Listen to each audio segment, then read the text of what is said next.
Hello मेरे प्यारे बच्चों, मैं राहुल सर आप सभी का स्वागत करता हूं आपके अपने यूट्यूब चैनल गणित का सागर में। आज के इस वीडियो में हम रूट वाले का गुणनखंड निकालना सीखेंगे। आपको गुणनखंड निकालना तो आता होगा, अगर नहीं आता है तो मेरे चैनल पे जाके देख सकते हैं। मैंने 4 तरह के गुणनखंड को उसमें कवर किया है। आज की इस वीडियो में हम देखेंगे कि अगर कोई भी दिया है संख्या और उसमें अगर रूट लगा हुआ है तो उसे हम लोग कैसे हल करेंगे। तो चलिए एक एक करके प्रश्नों को हल करना सीखते हैं। तो यहाँ पर देखिए एक क्वेश्चन लिया है मैंने। गुणनखंड का नियम क्या कहता है, सबसे पहले पहला और जो अंतिम है उसको गुना करना है। तो यहाँ पर क्या है, √3 है पहला और अंतिम में क्या है 7√3। इसको गुना करेंगे तो ये कितना आ जाएगा 7 × 3, तो यहाँ से आएगा 21। अब नियम क्या कहता है, बीच वाले को ऐसा तोड़ना है कि उसका गुणनखंड 21 आ जाए।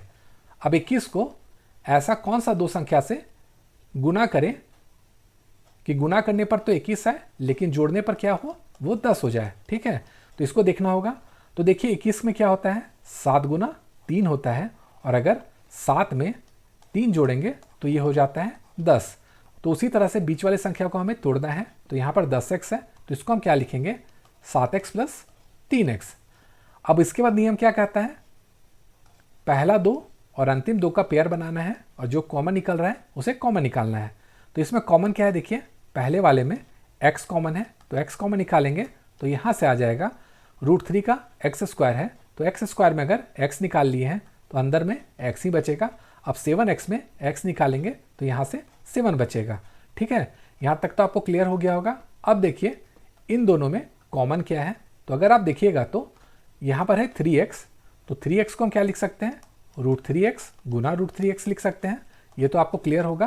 और यहाँ भी देखिए 7 के साथ √3 है, इसका मतलब हम √3 कॉमन निकाल सकते हैं। तो अगर 3x में हम √3 कॉमन निकाल लिए हैं तो हमारे पास क्या बचा, एक √3 बचा। तो यहाँ पर हम √3 लिखेंगे और इस x को यहाँ पर लिख देंगे। अब 7√3 में अगर √3 निकल गया है तो यहाँ भी 7 बचेगा। अब नियम क्या कहता है, जो ब्रैकेट में है दोनों सेम हो जाएगा। तो देखिए सेम हो गया है, तो जो सेम हो गया है उसको एक जगह लिख देंगे और उसके बाद जिसका हम लोग कॉमन निकाले थे उसको एक जगह लिख देंगे। तो लिख देते हैं, तो इसका आंसर हो जाएगा ये। ठीक है, अब अगला क्वेश्चन देखते हैं। अब यहाँ पर देखिए पहला वाला क्वेश्चन में क्या था, यहाँ भी प्लस था यहाँ भी प्लस था। अब इस क्वेश्चन में यहाँ प्लस है यहाँ माइनस है, तो इसे कैसे निकालेंगे, सेम करना है। पहला और अंतिम को पहले गुना कर दीजिए। तो पहला कितना है √3 है, इसको गुना करना होगा किससे -√3 से, क्योंकि यहाँ पर माइनस है। तो यहाँ से कितना आया है, यहाँ से आ गया -3। अब मैंने आपको क्या बताया था, यहाँ पर जो संख्या आएगी उसको हम लोगों को ऐसा पार्ट में तोड़ना है कि गुना करने पर -3 आ जाए यहाँ की संख्या, और जोड़ने पर क्या हो बीच में जो दिया है वो आ जाए। ठीक है, तो हम -3 को क्या लिख सकते हैं 3 × -1 लिखेंगे। तो इन दोनों को गुना करने पर -3 ही आ रहा है, और अगर 3 में -1 को हम जोड़ेंगे तो यहाँ से क्या आ रहा है हमारा 2 आ रहा है, यानी बीच वाली संख्या आ रही है। इसका मतलब +2x को हमें लिखना होगा 3x - x। ये तो आपको क्लियर हो गया होगा। तो चलिए फटाफट लिखते हैं, यहाँ पर 3x आ जाएगा -x हो जाएगा और यहाँ पर -√3 होगा। अब मैंने आपको क्या बताया था, पहला 2 और अंतिम 2 का पेयर बनाना है और जो कॉमन निकलेगा उसे कॉमन निकालना है। तो पहला 2 में कॉमन क्या निकलेगा √3x हम कॉमन निकाल सकते हैं, तो यहाँ पर x बचेगा प्लस √3 बचेगा। अब अंतिम दोनों में क्या निकाल सकते हैं -1 कॉमन निकाल सकते हैं, x प्लस √3 बचेगा। ये देखिए आपस में बराबर हो गया, इसको एक ब्रैकेट में लिखेंगे और उसके बाद जो बच गया है संख्या उसको एक ब्रैकेट में लिखेंगे और ये इसका आंसर होगा। अब अगला क्वेश्चन देखते हैं।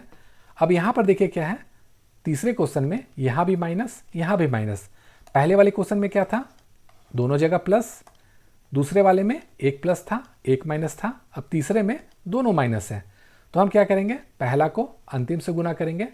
तो यहाँ x² के आगे कुछ भी नहीं है यानी 1 है, और इसको गुना किससे करेंगे -28 से।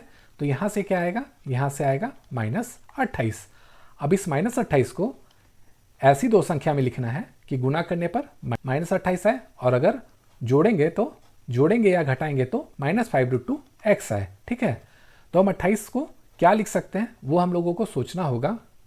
अब हम -28 को क्या लिख सकते हैं, मान लीजिए हम लिखेंगे माइनस 7√2 और इधर लिखेंगे 2√2। तो इन दोनों को गुना करने पर -28 ही आएगा और इन दोनों को आपस में अगर जोड़ेंगे तो क्या आएगा, ये आएगा -5√2, यानी बीच वाली संख्या आएगी। तो इसका मतलब हमें -5√2 को क्या लिखना होगा, -7√2x प्लस 2√2x। यहाँ तक आपको क्लियर हो गया होगा। तो चलिए फटाफट लिखते हैं और उसके बाद इस क्वेश्चन को हल करते हैं। फिर पहला और अंतिम का पेयर बनाना है। अब इसमें कॉमन क्या निकलेगा वो हमें देखना होगा। यहाँ पर देखिए x और x छूट गया था गलती से, तो इन दोनों में पहले वाले में कॉमन क्या निकलेगा, x निकलेगा। तो यहाँ पर बचेगा x माइनस 7√2। अब इन दोनों में कॉमन क्या निकलेगा, यहाँ पर 2√2 कॉमन निकालेंगे तो यहाँ से बचेगा x माइनस 7√2। ठीक है, अब ये इसके बराबर हो गया, इसको एक ब्रैकेट में लिखेंगे और जो बच गया है उसको एक ब्रैकेट में लिखेंगे और ये इसका आंसर हो जाएगा। तो आशा करता हूँ रूट वाला का गुणनखंड निकालना आ गया होगा। अगर आ गया है तो वीडियो को लाइक तथा शेयर जरूर कीजिएगा, साथ ही साथ चैनल को सब्सक्राइब भी कर लीजिएगा।